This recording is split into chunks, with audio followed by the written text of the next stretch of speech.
Assalamualaikum warahmatullahi wabarakatuh. Perkenalkan, nama saya Sif Azkia dari Prodi Pendidikan IPA dengan NPM 240691240010. Di sini saya akan memaparkan materi tentang mengetahui dan memahami kepemimpinan perspektif Islam. Kepemimpinan dalam Islam adalah kemampuan mengarahkan, membimbing, dan mempengaruhi orang lain untuk menuju kebaikan atau ma'ruf atau menjauhi keburukan atau munkar serta mencapai tujuan yang diridhoi Allah Subhanahu wa taala. Kepemimpinan bukan hanya sekedar kekuasaan, tetapi amanah yang harus dipertanggungjawabkan di dunia dan di akhirat. Nah, sekarang ada hakikat kepemimpinan dalam perspektif Islam. Hakikat kepemimpinan dalam Islam adalah bahwa seorang pemimpin harus menjadi pelayan bagi umatnya, bukan penguasa yang hanya menuntut. Pemimpin dituntut untuk jujur, adil, amanah, dan memberi teladan. Kepemimpinan bukan diwariskan atau hanya karena jabatan, tetapi diberi berdasarkan kemampuan, moralitas, dan tanggung jawab. Islam memandang kepemimpinan sebagai ibadah yang bertujuan membawa kemaslahatan bagi banyak orang. Dan yang selanjutnya ada prinsip-prinsip kepemimpinan dalam Islam. Yang pertama ada amanah.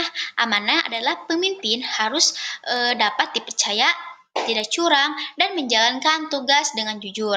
Yang kedua adil.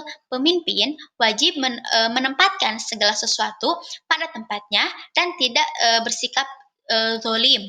Terus yang ketiga yaitu musyawarah. Keputusan yang baik diambil melalui diskusi dan pertimbangan bersama. Terus yang selanjutnya keteladanan.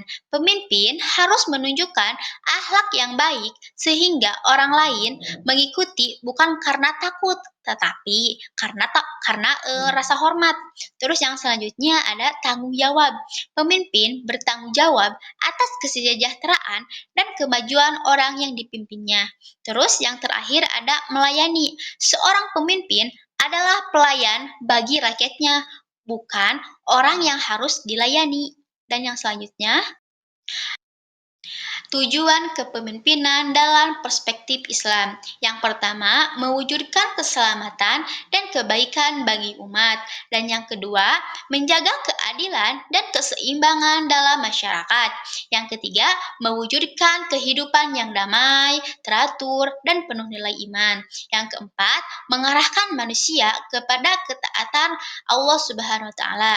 Yang kelima, menghindarkan masyarakat dari kerusakan. Karakter kepemimpinan Islam. Yang pertama, jujur. Yang kedua, dapat dipercaya.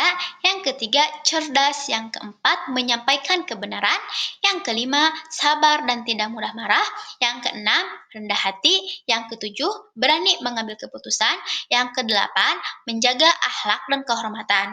Nah, sifat-sifat ini meneladani Rasulullah Shallallahu Alaihi Wasallam yang merupakan pemimpin terbaik umat.